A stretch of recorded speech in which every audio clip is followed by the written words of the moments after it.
क्योंकि आप है, इसमें सार कुछ नहीं। और पर्वत बड़े पदार्थ हैं, वह पत्थर हैं, शिलाएं हैं, समुद्र है वह पानी है, वनस्पति काष्ठ पत्र हैं, जो कुछ अन्य भी इस प्रकार के अनेक पदार्थ हैं, सब निस्सार आपात रमणीय हैं, विचार बिना सुंदर भासते हैं। इनकी जो लोग इच्छा करते हैं वे अपने आप को दुखी बनाने के लिए करते हैं। जैसे पतंग दीपक की इच्छा करता है वह अपने नाश के लिए करता है, जैसे हरिण नाद श्रवण की इच्छा करता है वह नाश को प्राप्त होता है, ऐसे जो विषयों की तृष्णा करते हैं वे अपने नाश के लिए करते हैं। इसलिए विचारहीन अज्ञानी पदार्थ को रमणीय जानकर अपने नाश के लिए इच्छा करता है। समदर्शी ज्ञानवान पुरुष अरमणीय जानकर जगत के पदार्थों की इच्छा नहीं करते। जैसे सूर्य उदय होने पर अंधकार का अभाव होता है, इसलिए जब पदार्थों का राग उठ गया है तब तृष्णा किसमें रहे। हे साधो, राग द्वेष इच्छा ग्रहण त्याग जितने विकार हैं उन सब से रहित शुद्ध आत्म तत्व में स्थित हो जाओ। बहुत कहने से क्या है, जिस पुरुष के मन से वासना नष्ट हो गई है वह उपशमवान कल्याण मूर्ति परम पद को प्राप्त हुआ है और संसार समुद्र को पार कर गया है। इति श्री योग वासिष्ठे उपशम प्रकरणे सुरघ परघ निश्चय वर्णनम नाम द्विखस्कितम। जो बोल रहा है ये को है, ये शरीर क्या है, ये इंद्रियां क्या हैं, ये भोग क्या है, ये कर्तव्य क्या है, इसकी तलाश में लग गया और त्याग करना शुरू किया तो विंध्याचल की गुफा में बैठ गया और बैठ करके उसने बाहर से जो हमारा मन अंदर के जो विचारों को बाहर ले जाता है, बाहर से जो अंदर देता है, इन सब को लेके ये कौन कर रहा है? चित्त, जो चिंतन करता है।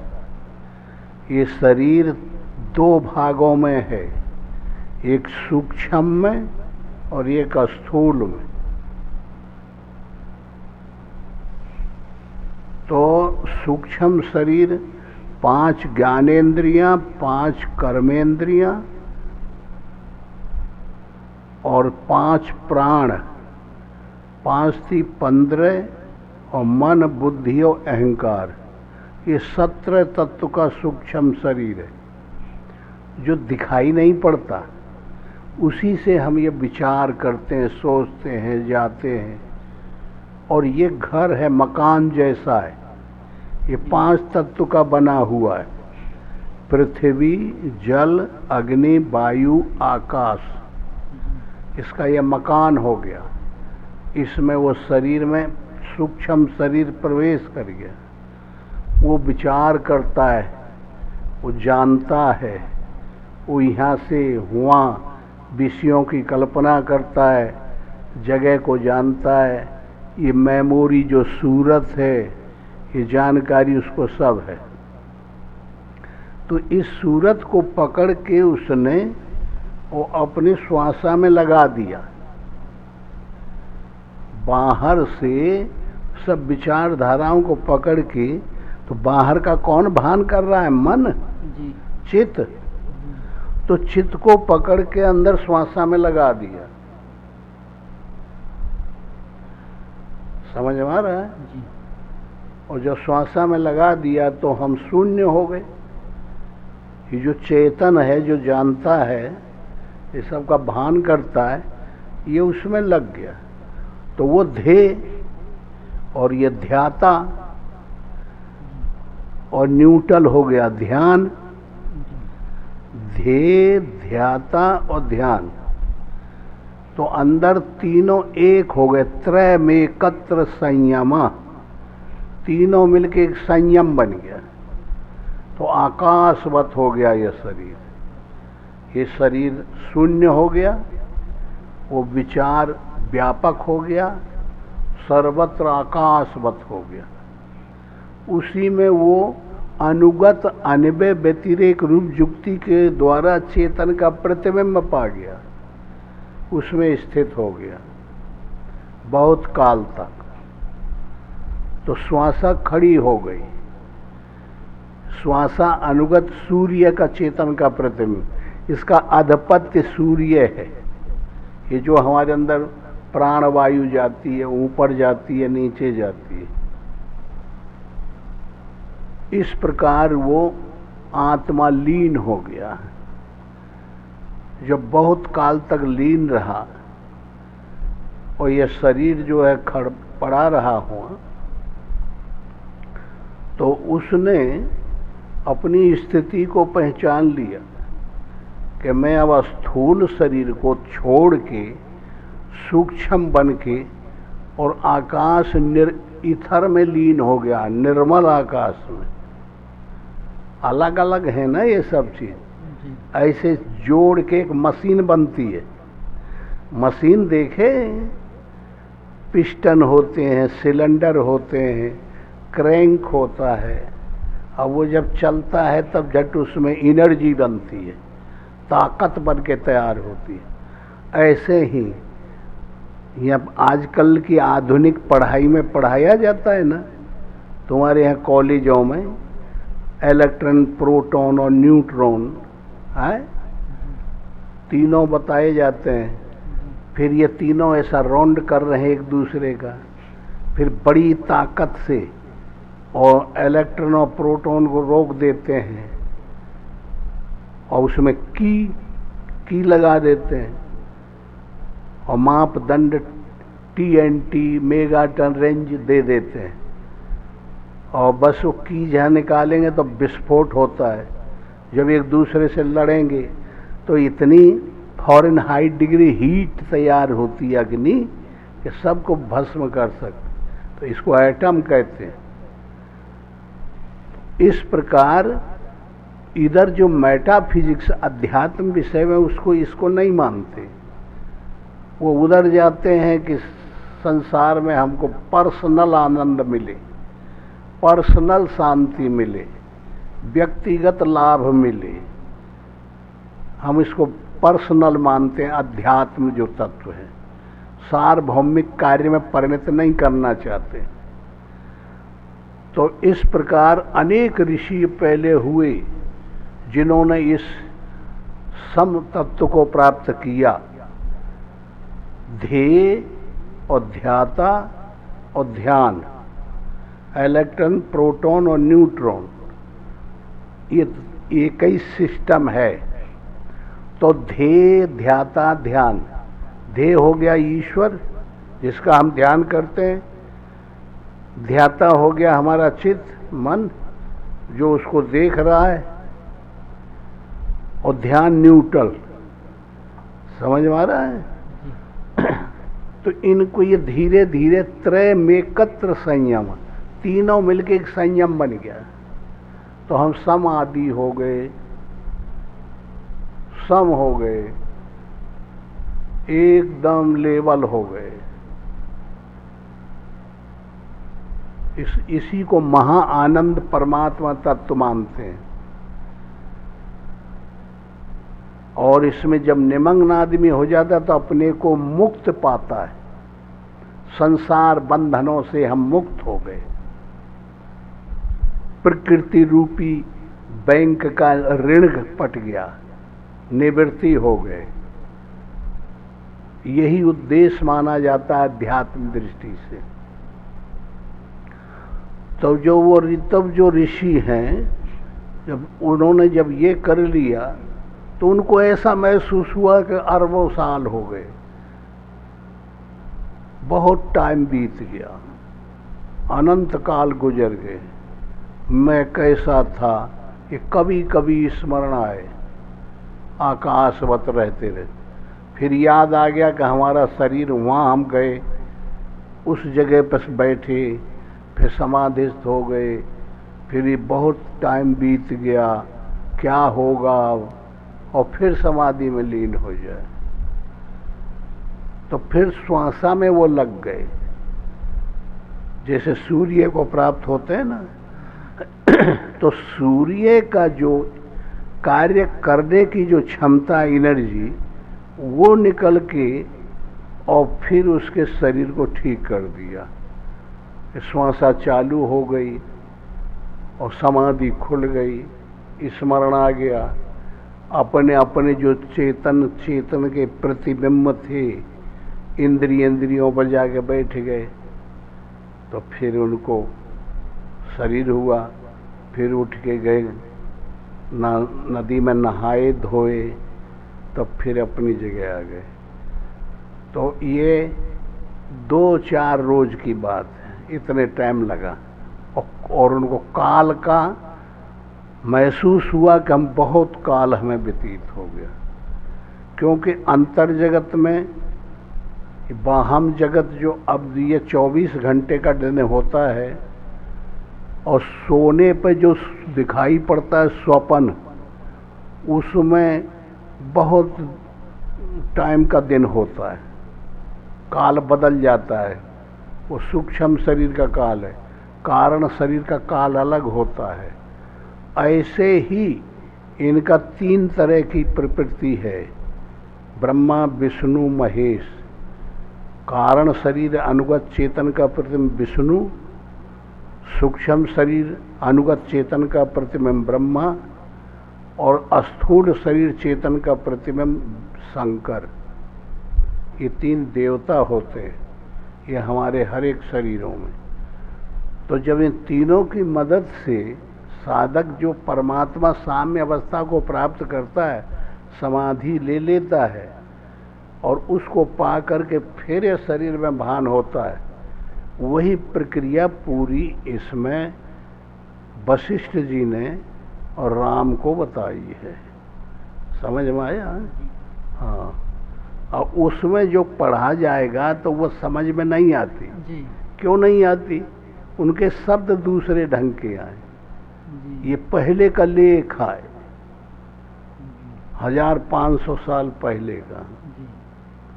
और आज का जो लेख है, आज की जो भाषा है, हमारी मूवमेंट से बदल चुकी है, तो वो जो शब्द हैं उनका अंतर पड़ता है। फिर उन क्षेत्रों की जो बात कर रहा है, उनमें हम लोगों की गति नहीं है जाने की, बहुत अंतर आ गया ना जी। जिस जगह की वो बात करता है वहाँ हम लोग सुनने वाले कोई पहुँचे नहीं जी। तो अनभिज्ञ जैसा मालूम होता है जी। और जिनकी जानकारी है वो ऐसे इसको बैठा लेते हैं जैसे हमने बताया जी। समझ में आया? हाँ, ऐसे समझना चाहिए। ओ हाँ,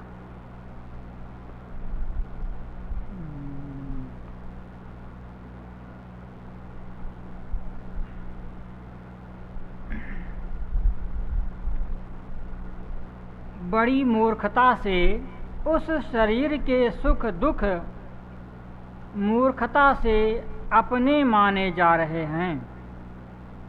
विचार कर देखें तो राग द्वेष क्षोभ से मुक्त हूँ।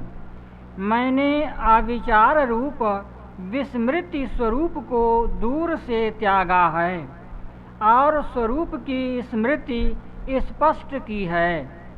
जो आत्म तत्व सत है उसको सत जाना है और अनात्मा असत है उसको असत जाना है।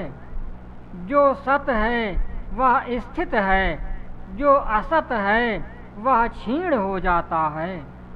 हे राम जी, इस प्रकार वीतव मुनि विचार करके जीवन मुक्त हुआ। अपने स्वरूप में बहुत वर्षों को व्यतीत किया। अपना जो निर्भय पद है जिसमें चित्तादिक भ्रम सब नष्ट हो जाते हैं, ऐसे शुद्ध पद को प्राप्त हुआ। यथा भूतार्थ आत्म ध्यान में स्थित हुआ। ग्रहण और त्याग की भावना कुछ न रही, परिपूर्ण आत्मपद को प्राप्त हुआ। अगस्त्य मुनि का पुत्र वीतव मुनि इस पद को पाकर निर्वासनिक हुआ। जिस प्रकार जिस समय में विदेह मुक्त हुआ वह सुनिए।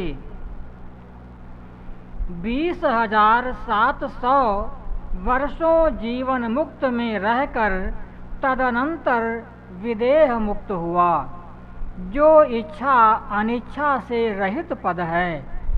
जन्म मरण का जिसमें अंत है, राग द्वेष से रहित उस पद को प्राप्त हुआ है। हे राम जी, हिमालय पर्वत की कंदरा में उसने प्रवेश किया। पद्मासन लगाकर हाथ जोड़कर कहने लगा, हे राग, तू निरागता को प्राप्त हो, और हे द्वेष, तू निर्द्वेषता को प्राप्त हो। तुम्हारे साथ मैं बहुत देर तक खेला हूँ, परंतु वह खेलना विवेक से रहित था। तुम अब जाओ, मेरा तुमको नमस्कार है।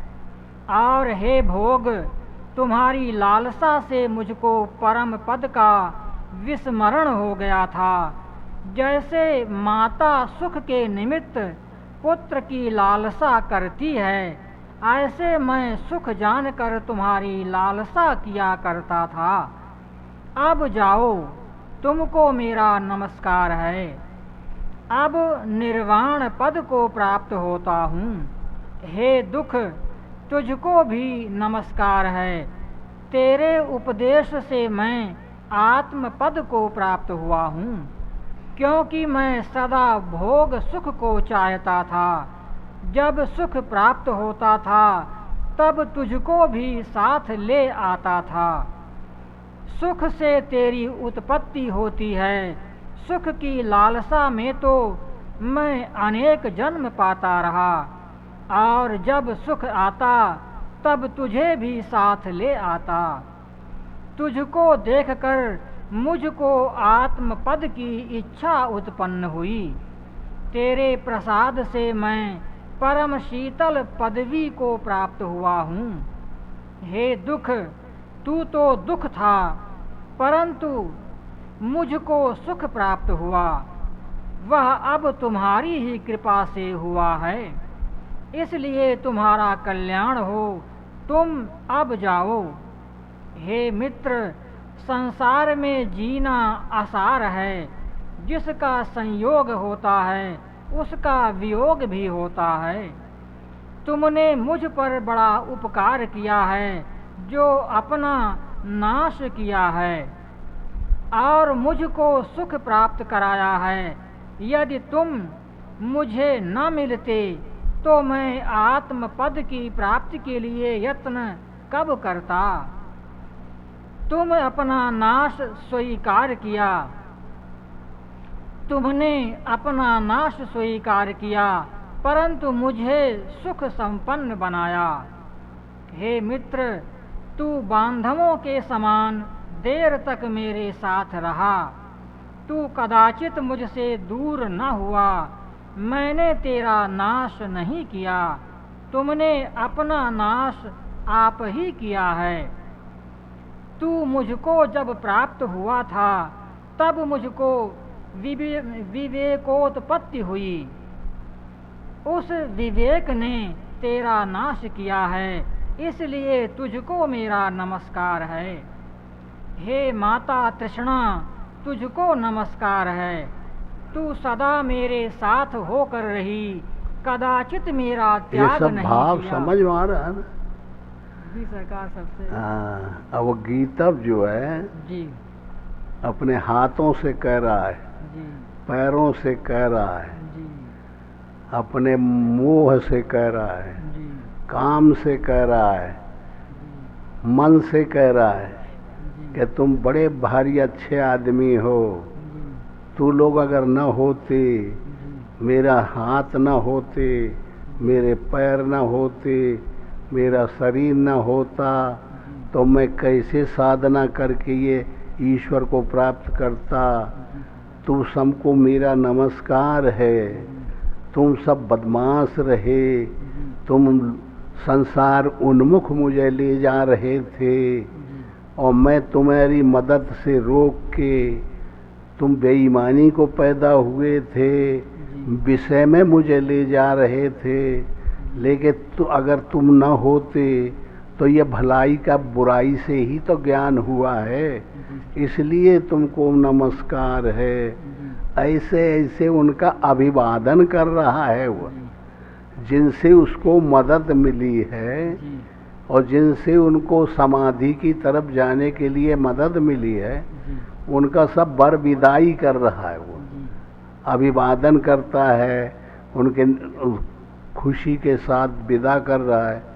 और अब मैंने इतना काल व्यतीत कर लिया, अब मैं संसार में जो पैदा होता है वो निश्चित मरता है, जो हंसता है वो निश्चित रोता है, जो धनी होता है वो निश्चित गरीब होता है, जो गरीब होता है वो निश्चित अमीर होता है, जो हंसता है वो रोता है, जो अच्छा है वही बुरा है।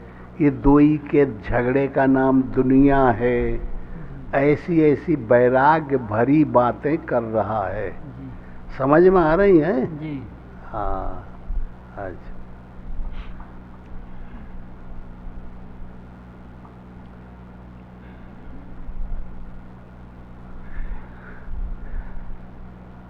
हे सुकृति, तुमको नमस्कार है। तुमने भी बड़ा उपकार किया था, जो नरकों से निकालकर स्वर्ग में पहुंचा दिया था, परंतु अंत सबका वियोग होना है, इसलिए तुम भी जाओ। हे दुष्कृतो, तुम भी जाओ। विकर्म रूप तुम्हारा क्षेत्र है, युवा अवस्था बीज है, उससे नरक दुख फल होता है।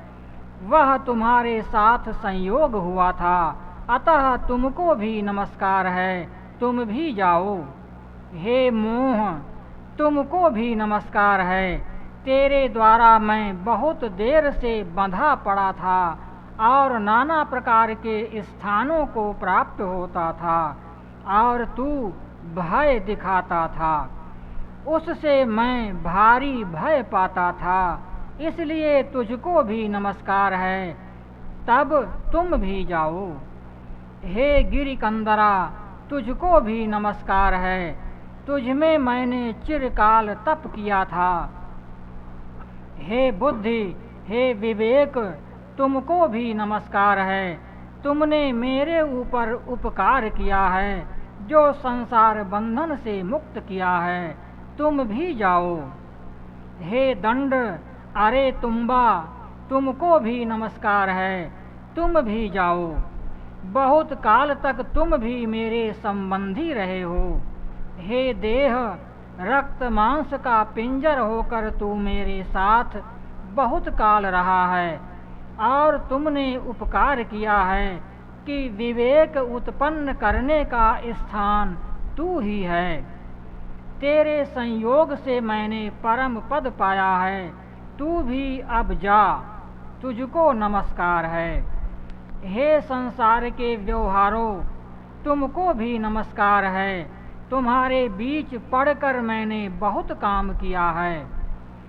ऐसा पदार्थ जगत में कोई नहीं जो लिया दिया न होगा, और ऐसा कर्म कोई नहीं जो किया न होगा, और ऐसा देश कोई नहीं जो देखा न होगा। अब सबको नमस्कार है। हे इंद्रियों, हे प्राण, हे मन आदिक, तुमको नमस्कार है। हमारा चिरकाल तक संयोग था, अब वियोग हुआ है, क्योंकि जिसका संयोग होता है उसका वियोग भी होता है, इसलिए हमारा तुम्हारा भी अब वियोग है।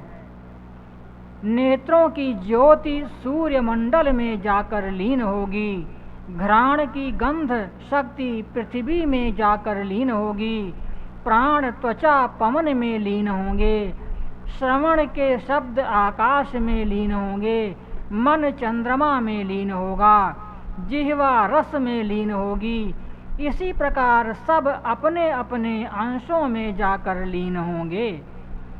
जैसे लकड़ियों के जलने से अग्नि शांत हो जाती है, जैसे शरत काल में मेघ शांत हो जाता है, जैसे तेल से रहित दीपक निर्वाण हो जाता है, जैसे सूर्य के अस्त हुए प्रकाश शांत हो जाता है, ऐसे ही मन आदिक शांत हो जाएंगे।